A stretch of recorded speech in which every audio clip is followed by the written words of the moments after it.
What's good, people? It's your boy, Icarus Gray. And this is Gray Area Anime. Fade out. Anime. Beautiful. Alright, let's get to it. To the nitty gritty. We're here to do a breakdown. What breakdown, you may ask? A ReZero breakdown. There was more OVA, The Frozen Bond, which was technically about how Emilia and Puck met. When I say technically. But this is from the light novel Prequel. That was basically to set up kind of some different events that we're going to break down and kind of dissect and chew on and just, I don't know, get deep into it.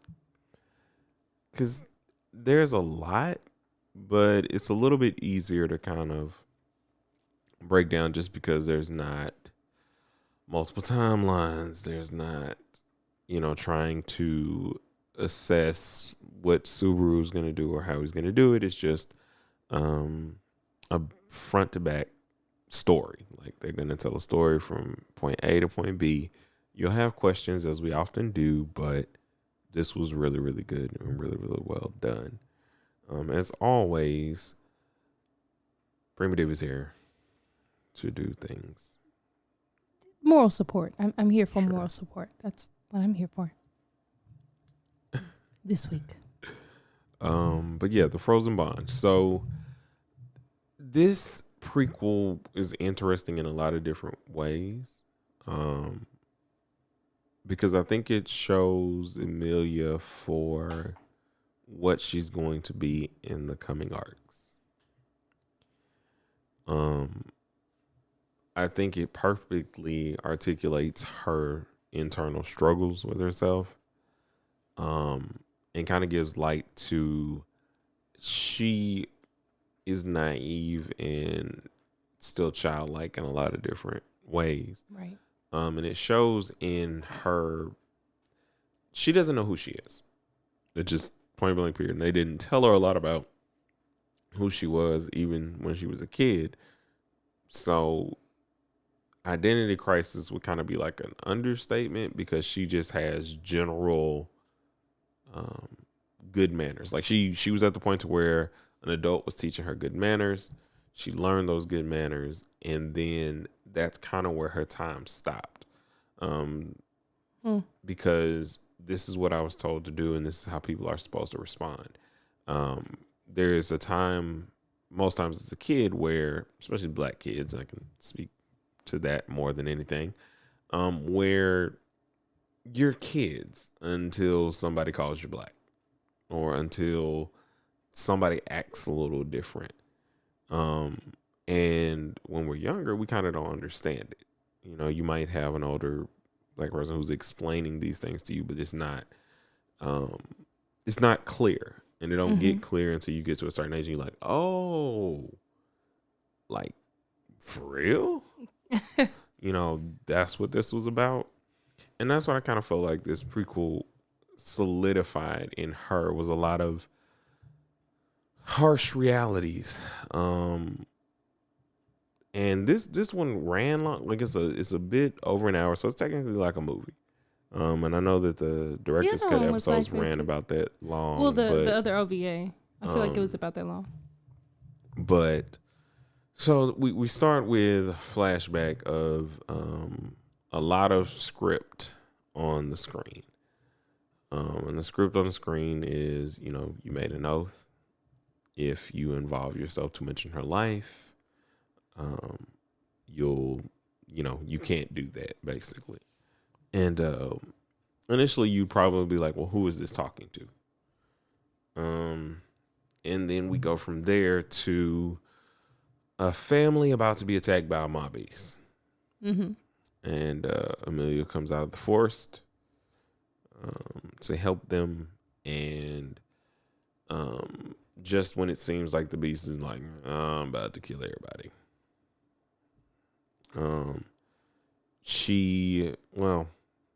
he is then like, he just falls out, like he's frozen over, Right. by what seems to be like some sort of frostbitten virus that just goes crazy. To which you think your expectation would be, well, if you don't watch ReZero, your expectation would be, they're gonna thank her for if you come from saving a them. happy anime background. Husband, wife, kid. And then immediately when they see her, because she is just wearing like a little cloth dress thing, Whatever Puck could find. And It's pretty nice though. She looks good. And they just start to call her the Witch of Italy, and they get really dejected, or really harsh, or really aggressive. Like the girl seems to have lost. The little girl, like, she just snaps. Now, I'd like to interject 2 points here. One is that the man does have, and I'm sure you were about to mention this about the ice in his arm. Yeah. But I do wonder, what the heck were those people doing in the forest in the first place? Questions that need answers. Backing away. Well, I think it's just a thoroughfare, because if you think about the location and how big the forest is, there were probably all kinds of trade routes and things that were set up. You can tell by later on how trade routes have been cut off by the great beasts, the mob beasts, so on and so forth. Or not the great beasts, but anyway. Them. Well, them people. The great calamities. That's what I was trying to say. Yes. So, I think that's more so why they were there, because you can see more people traveling to and from, and by general knowledge, the great snake isn't there.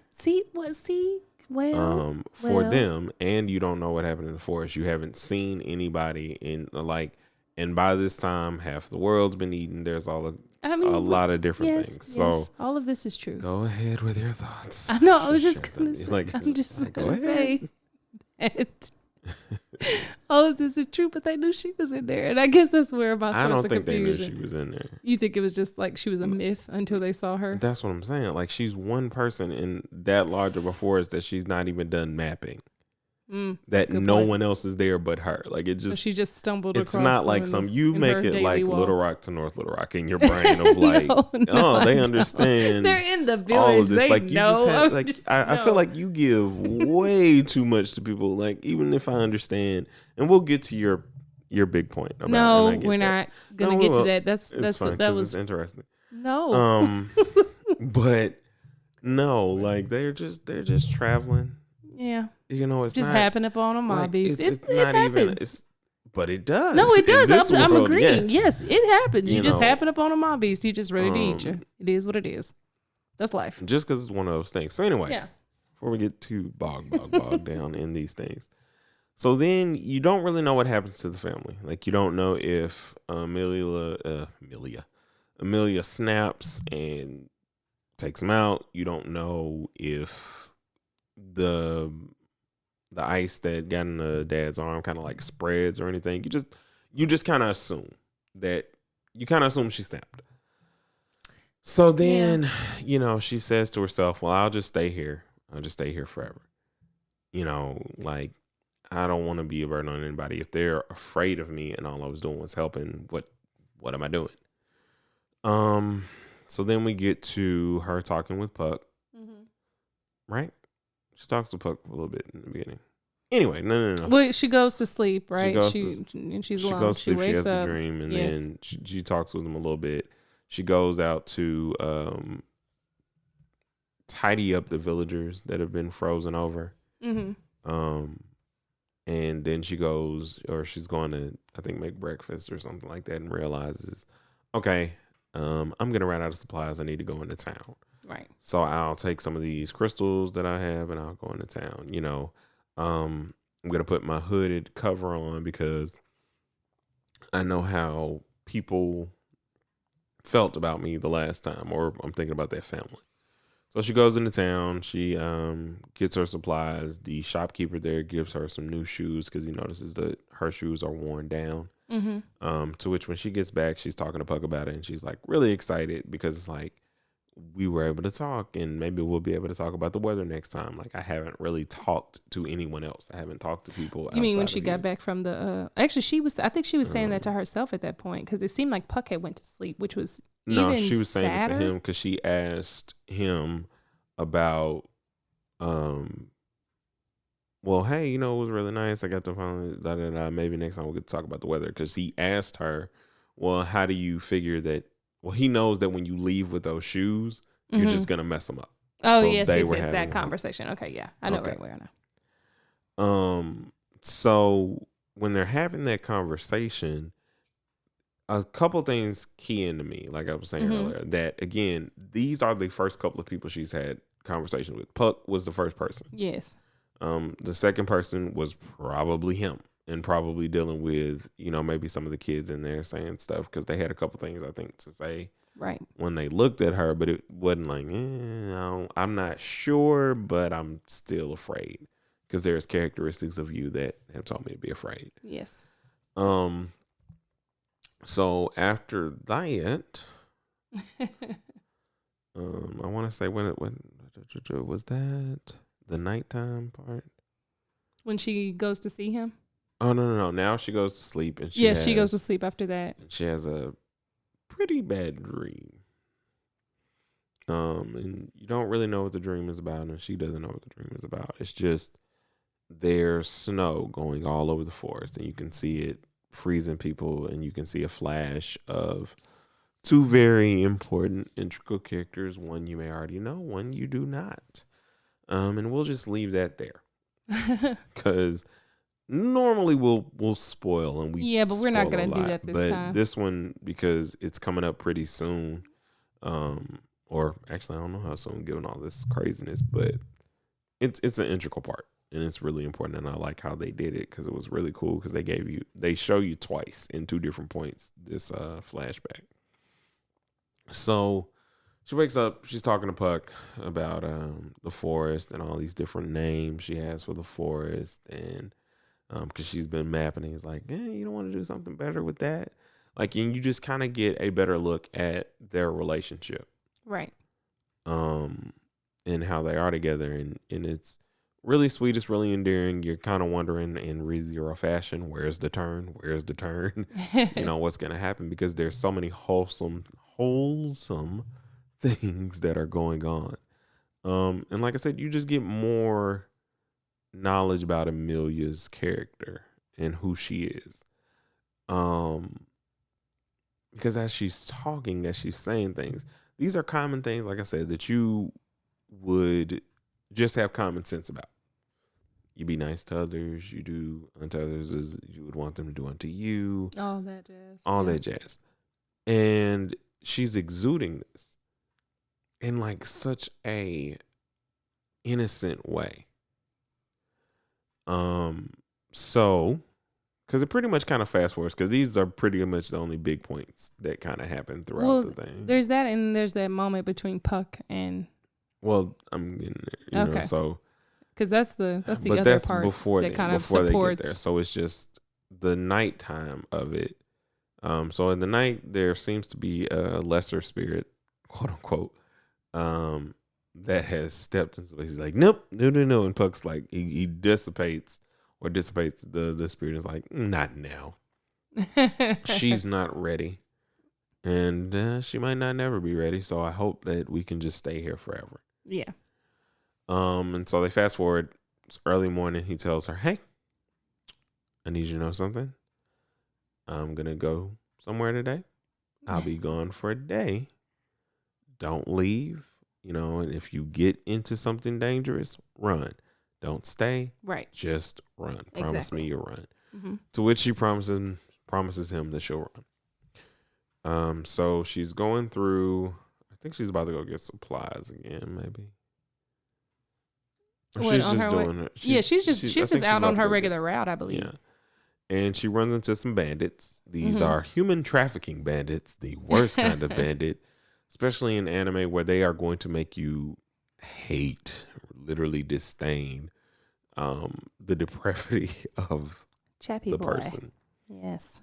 And so, they're like, all right, oh man, I'm glad they told us about this. Or, yeah, they say they or whatever. Yeah.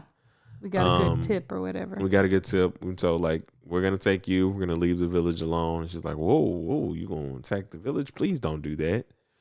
To which she then gets a thought, like, hey, they have not seen me. I'm wearing my hood. Maybe I can scare them away. So she takes her hood off. And they're like, oh no, it's the white witch. It's the white witch. And it seems like, all right, she got it. And then he's like, you'll be worth more money.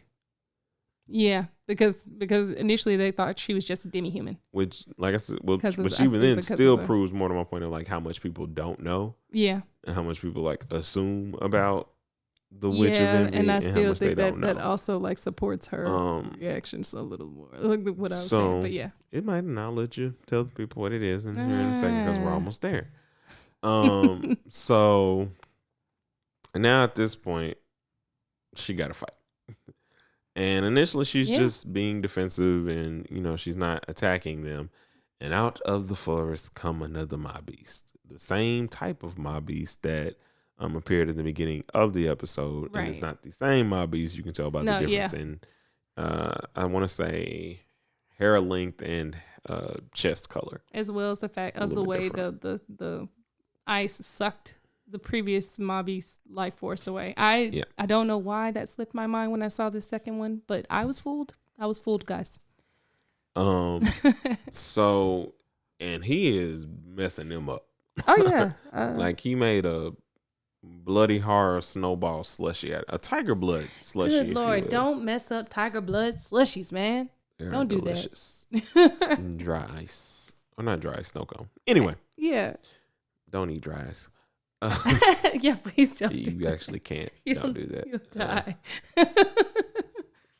Don't do that. But yes, I think that plays into that naivety you were talking about too, in terms of the fact that she's like begging them, please leave. And I think at one point seemed like she was even willing to let them take her to protect the village. So, but it was just like, nah, I'm not finna do all at that. this point, it seems like you're gonna destroy the village anyway. I guess I gotta fight. Before they've been trying to, get at her, and she kind of loses control, and they start to freeze over again.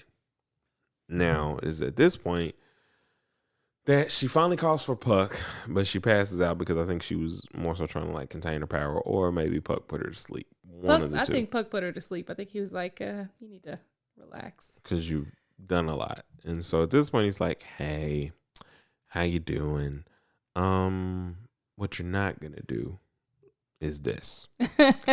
So because I can't kill you, because she wouldn't like that very much. Gonna just ask you to leave. Leave now. And that is one of the best moments. I love those moments when like really nice, cute looking characters all of a sudden become evil. Or just get like upset. in righteous indignation, like that's pretty cool. It's just a lot of don't F with me. We have a whole episode on those characters. Much like a dad.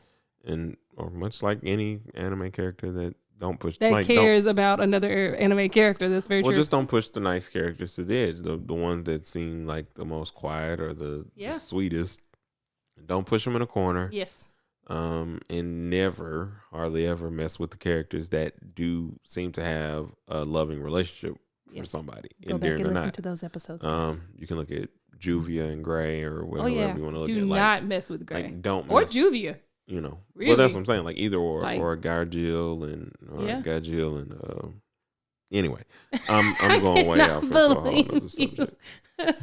But the whole point of this part is a lot of different things. So at this point, she goes to the village now to check up on the people, and make sure that they're okay. Mm-hmm. The shopkeeper begins immediately apologizing because he was the one that told them about her to save the village. Okay, thought. So looking forward to hearing that. My general thought is, as we talked about before, the Gospels, and this is, already been spoilers here, so just small spoiler alert. Spoiler alert. The Gospels tell them a little bit of the future, so to speak. It tells them, hey, be here at 3:00 and stick your leg out. Yeah. Everything will go as planned. If something is off of this, this ain't it. You might want to get upset. Yeah. So what I think is someone's gospel somewhere told them that she was there. You think it was the clown? So, it could have been Roswell. That's fine. I agree.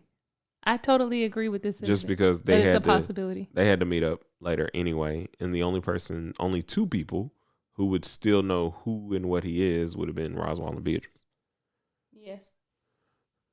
So anyway. Whoa. And I actually didn't make that connection until you said something that Roswell would know who Puck is. Know who Puck is. Yeah. That's interesting.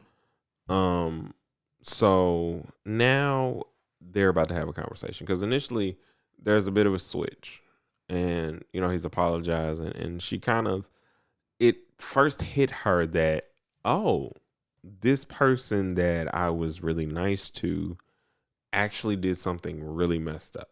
Yeah. And not only did they do something messed up, I'm thinking, okay, initially it was to protect people. And this is where we had a small debate. So, or it's not even a debate, it's just more of an intensity thing and a foreshadowing thing, which is more so what you meant. Because all in all, we're agreeing on the same point, which is, yes, of course, Emilia in her naive ways was like, all right, here's the thing.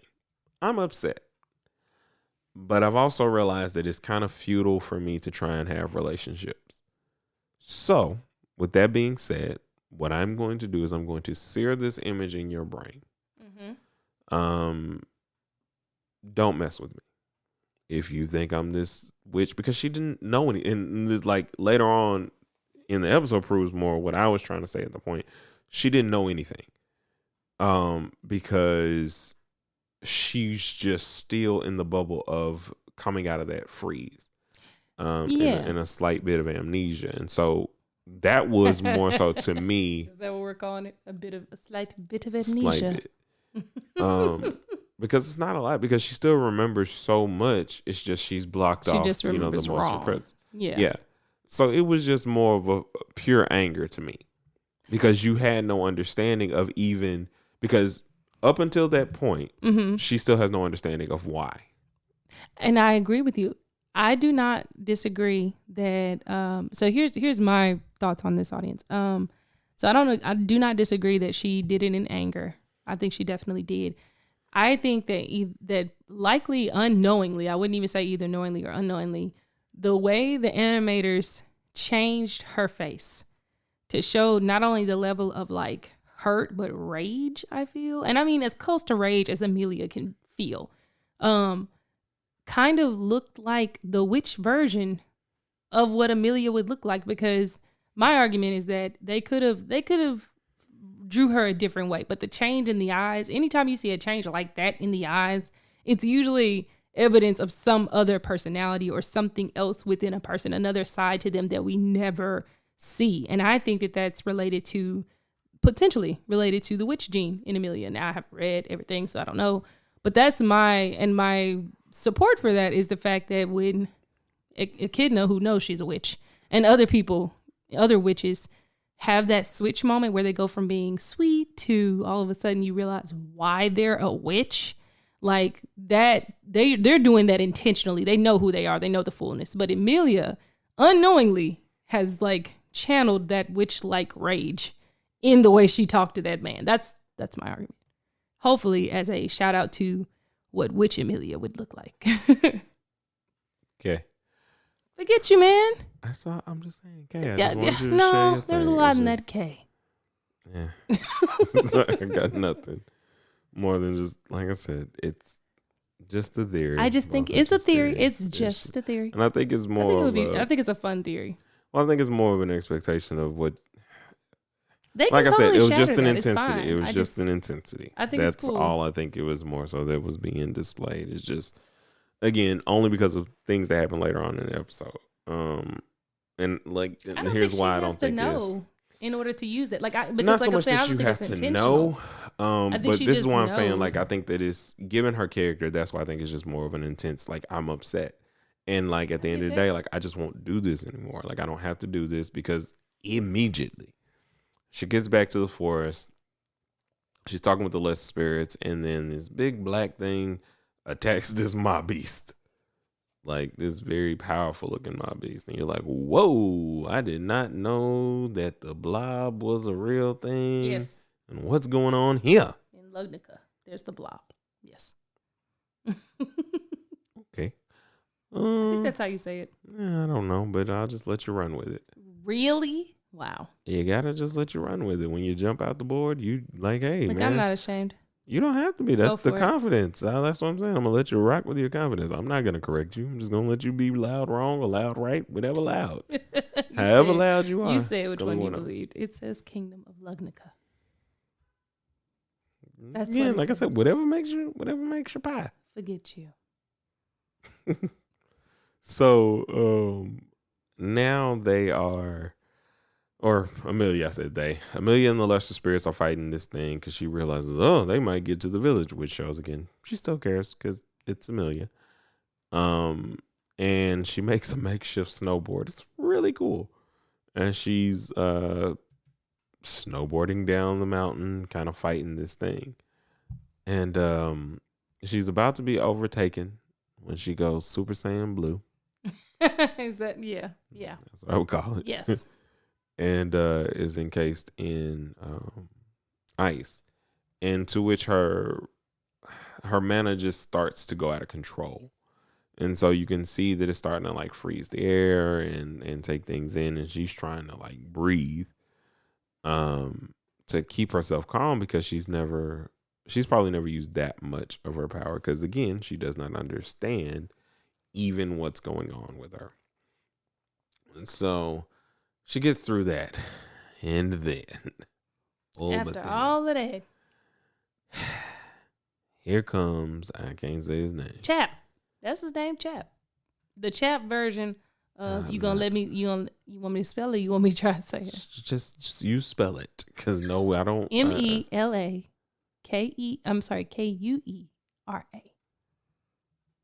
What? MEL. Okay, what? MEL. All right. AKU. ERA. All right, that person.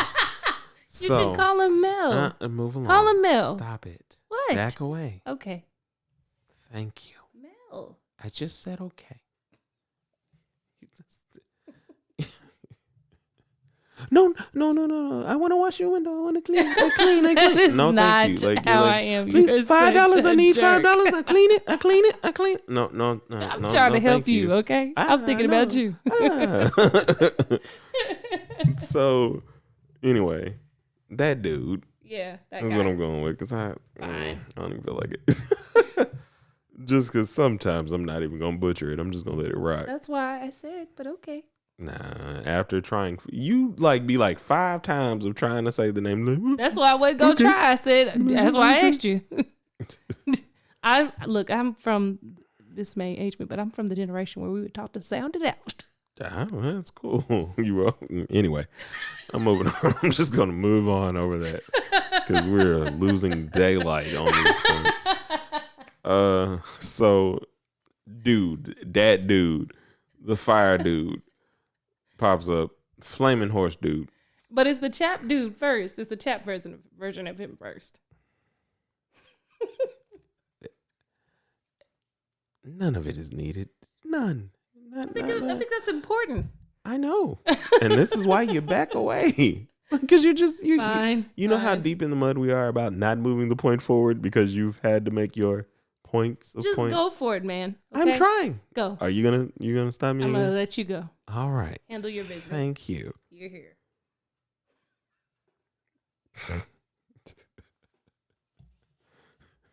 Listen, man.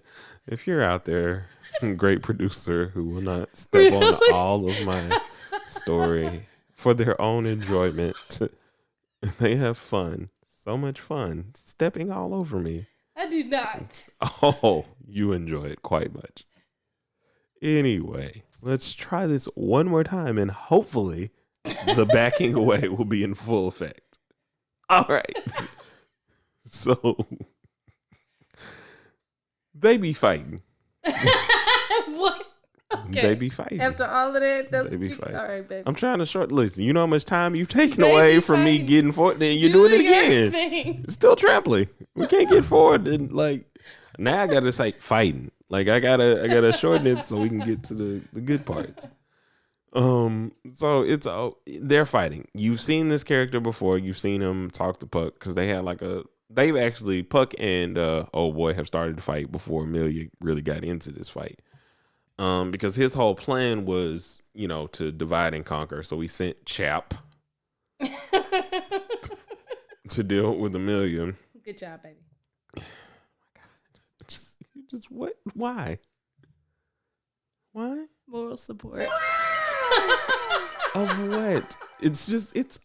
Listen, man. It really just be to hear yourself talk. I promise. No, it ain't got nothing to do with support. Because I be like, back away. You be like, good point. Back away. Back away, I say. Right, so they be fighting. And they fighting all over the place at this point.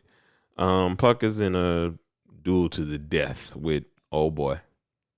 Mm-hmm. He's probably a Libra because all he be talking about is balance.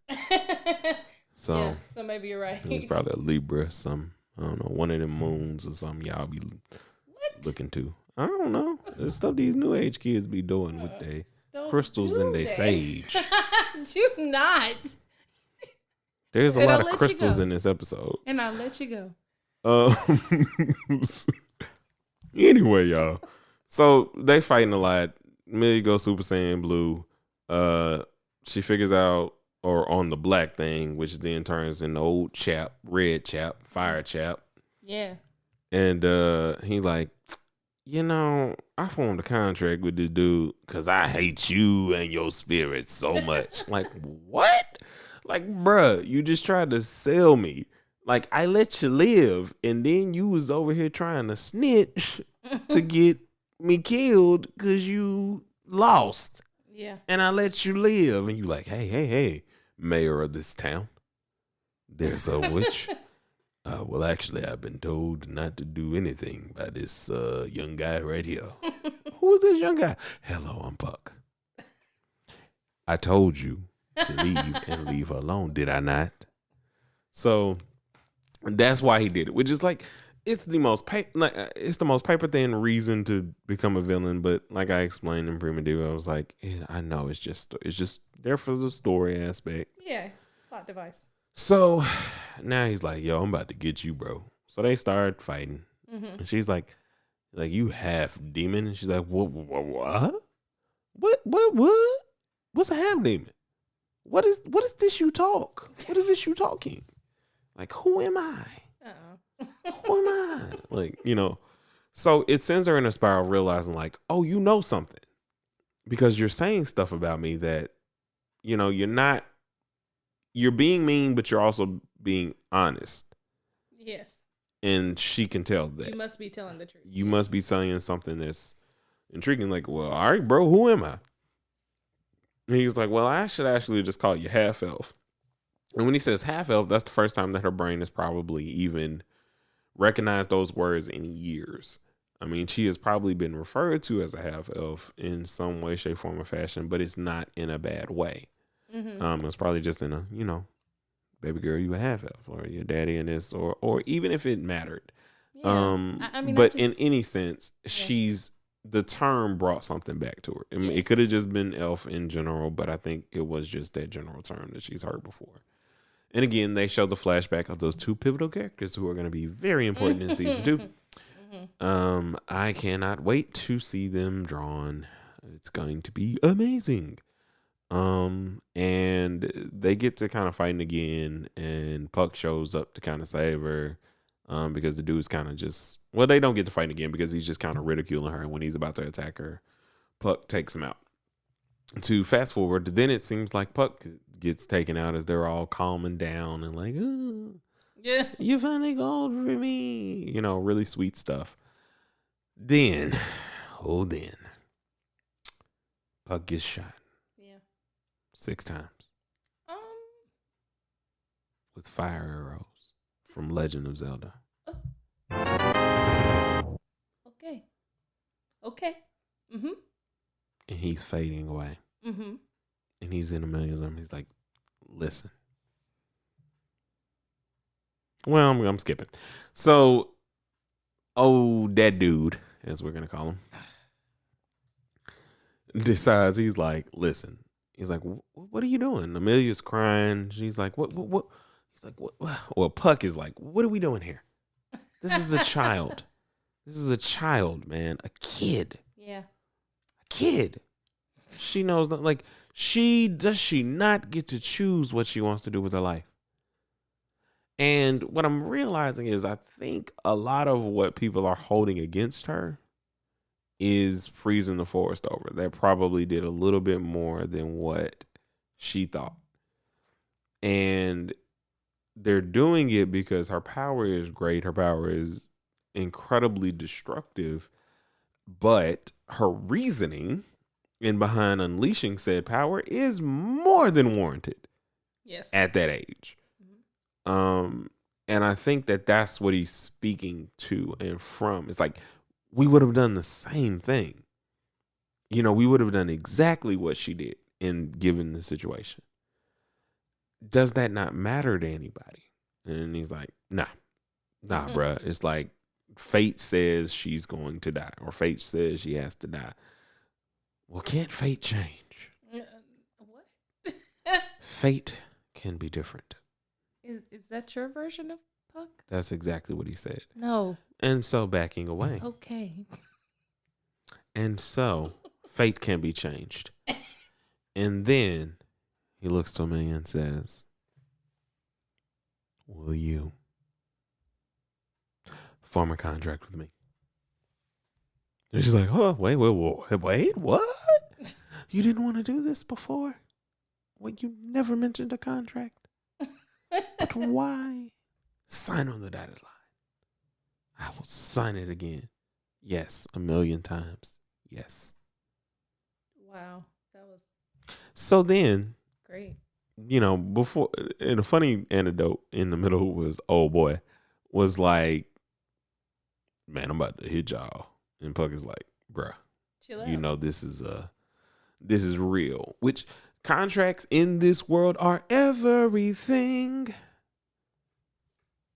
Promises, a pinky promise is everything in this world. So they make this pact, and now he's able to siphon her mana, because that's what spirits and contractors do, especially if you are a spirit arts user, which is another important thing in this here world. So they start fighting again. It's time to throw them bows. Puck ultimately takes him out, like, really easy at this point, because he's turned into the Megazord. Yes. Liger. Yes, accurate. Teenage Mutant Ninja Werewolf. Liger. Godzilla Liger. Yeah. Scar. Kind of scar. No. Under the chin. Boo. Okay. Boo. All right. Boo. No. He's nothing like that terrible Traitors. uncle. Traitorous uncle. I'm out of them. Okay. So he takes him out, and then they're sitting there kind of having a conversation. And it's not made apparent at that point in time that Puck's memories, or certain parts of Puck's memory, is blocked. Because he's made the choice to form this contract. Yes. And they're just kind of talking, and it's wrapping up. You know, they said this is the start of when Emilia starts to think of Puck as a father, because he's asked this of her. And once they formed the contract, she's like, you know, you've always been there like a dad. And that's pretty much how it ends. And a lot of this is like, there's so much steeped in it, but it's only a prequel. It being a prequel, a lot of the things that you'll see in season 2 kind of illustrate better aspects of the reality that she currently lives in. And this just showed a lot of her. She does not know a lot about herself. It's not until this next season that Emilia doesn't even know what she really looks like. She won't do mirrors or anything. She doesn't. If she has to accept who she is and where she is, she'll have to accept that time has moved. She'll have to accept that things have kind of changed in a way that she isn't quite prepared for. Because if you were 6 and you were frozen and you come out at 17, or I guess I'll give her a little older, if you were 10 and you're frozen for a certain amount of time, and it's more like not dog years but kind of like tortoise years, so you're not even really a fully functioning adult by the time you come out. You're kind of still in your teenager or young phase, and you have no idea what the world is like. And the world is a harsh, cold, and cruel place at times. And trying to navigate that when you're still in your innocent phase, when life hasn't beat you down, and you still have that childlike purity. That's what this movie OVA was about, and it was just beautifully executed to show that about her. It kind of informs you as to how and why she acts the way she does with Subaru. Like, she's saying things earnestly because she believes them to be so, because she has not had many experiences where someone is lying and they're actually lying in a way that can be hurtful to her or whatever the case may be. She's dealt with her fair share of people not liking her at this point, but she still doesn't even understand why it's a bad thing for her to be a half elf. She just doesn't have that understanding. Right. And it shows in all of her actions and stuff moving forward. But I enjoyed it. I think that you guys will really enjoy it. There's a lot to be gathered from it, especially for reading the light novel. Given that it's a prequel, it just kind of rolls its way into a lot of what's going on now, which shows you it took 5 arcs almost for you to even get to the point to where whatever the prequel was happened. Right. So there's a lot there and a lot of things that you can kind of watch out and look to and for. Again, I want to say thank you for y'all having patience with us over the last couple of weeks, going through some family things, and we appreciate your patience with us and hope that you continue to join us and come back and do your thing.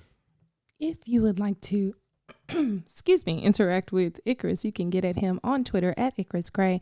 You can also get at him on Instagram at Icarus_Gray. You can get at me at Prima Diva on Twitter, and you can also contact me at Prima Diva Red on Instagram. All right. And that is the Gray Area Anime, and we'll see you guys next time. A 1 and a 2 and peace.